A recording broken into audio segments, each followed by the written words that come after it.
kung tatamaan yung pad sa Ray.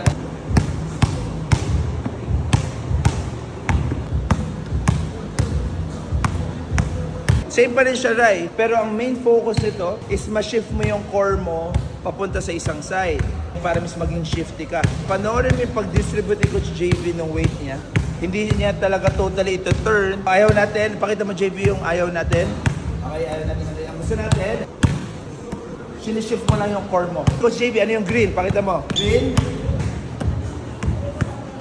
Blue. Red. Get through behind. Okay, so ganun pa rin siya, Ray. Since nag-add ako ng isang pad, matcha-challenge ka lang to respond right away. Okay, panoorin natin si Coach JP kung magagawa niya. Okay, habang nag-dribble ka, yung decision making mo, miss na-i-improve, natitrain natin, no? Na-i-improve yung decision making niya. Bakit? Huwag mo ito rin yung balikan mo. Force.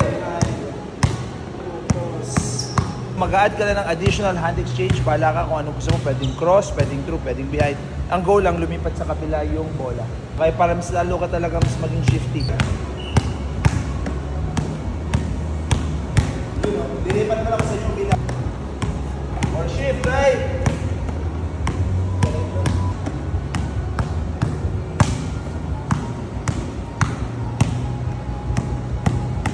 So this time, gagawin lang natin, lagyan natin ng light para i-assign natin.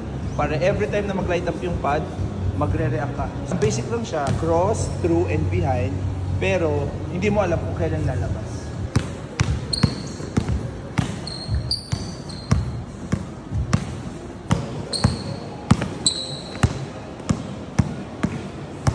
Sisingitan natin ang finishing, Ray. Okay, para lang mas maging maganda yung finishing natin, gagamitin natin tong foam roll. Okay?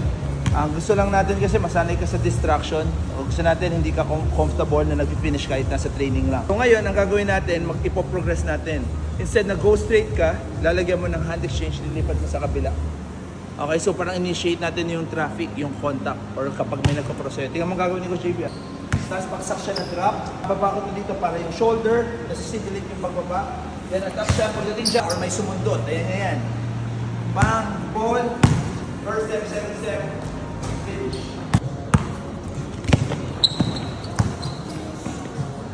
Sakit pa rin.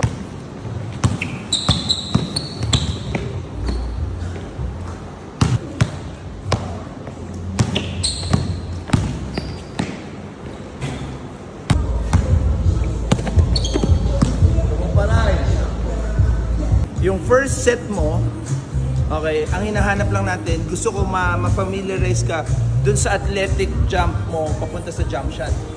Hindi muna natin iti-take yung jump shot, ang iti-take lang natin, ang focus lang natin is yung jump. So ganito gagawin natin. Okay? Pagka-drop mo, attack lang dito, then jump as high as you can. Kung paano talaga yung jump shot, pero hindi mo siya ititira.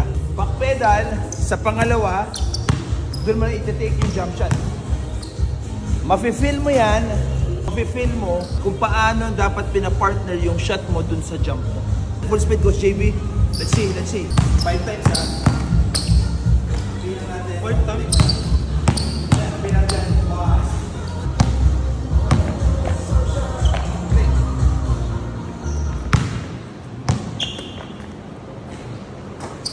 Kung mapapansin mo yun, nag-fade ka, papunta sa tira mo. Kasi ibig sabihin, mahina yung katawan natin. So yun yung gusto natin makuha, right? Okay? Papunta sa jump shot mo, kontrolado, may balance.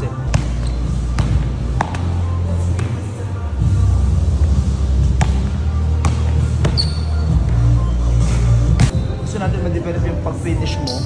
I-breakdown lang natin. Again, hindi mo makikita sa game.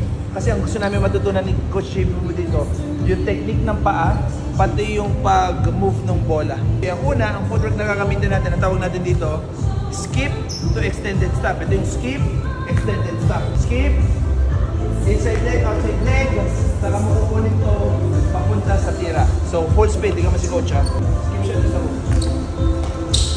Okay. Yun. Okay? Kasi lagi kang sanay rise sa mga floater kasi nga, yung mga kalaban mo dati, talagang kinakain mo. Ay ngayon, magka-curl ka, tapos may mas malalaki na sa'yo. So kinakailangan makapag-curl ka tayo ng ibang mga finishing sa'yo. Ngayon ka na nag-struggle kasi hindi ka sanay. Pero once masanay ka dyan, dadali na sa'yo. Okay ba na? Enjoy mo. Throwing the ball. Footwork ha? Yeah. Kumbaga, ang ginagawa namin ni Coach JB, pinapasyal ka namin sa ibang lugar. Ano yung mga bansang hindi mo pa napuntahan? Ayan, parang ganun. Ine-explore namin sa'yo, tingnan mo itong Japan. Gets? Parang ganun din yung idea. Tingnan mo itong finishing na to, Rai. Diba? Sa ngayon, nahihirapan ka kasi ngayon ka palang nagtatry. Go!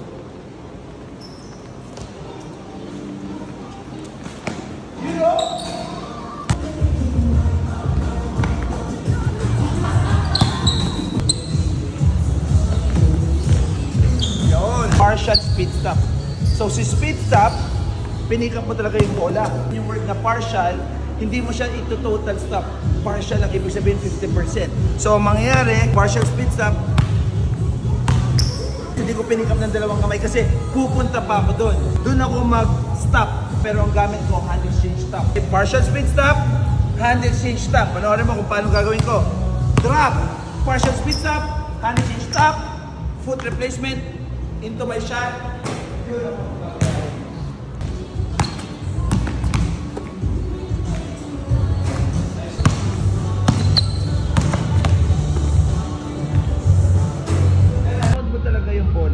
Para pag pinon mo, yung bola mapipilitan mag-float, ngayon hindi ka malilifting.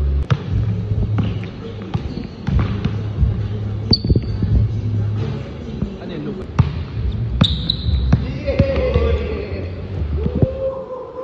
Series lang para ma-simulate natin yung hangin sa game. So ngayon gagawin natin tuloy-tuloy para may pagod, may pressure at least. So zigzag tayo, pinball action. Isa sa sinisimulate natin dito pagbaba mo ng bola. Then, pag na-finish mo yung place pads, rekta ka dito, yung unang skills ang nag-ira yung last. Ito naman natin, partial skills sa basic ka. Na-finish. Tapos ako dito, turn, tira, takbo sa win. Close out ka, close out. Ano yung nakataas na kamay? Dito ko attack. Okay, para decision making tayo dito.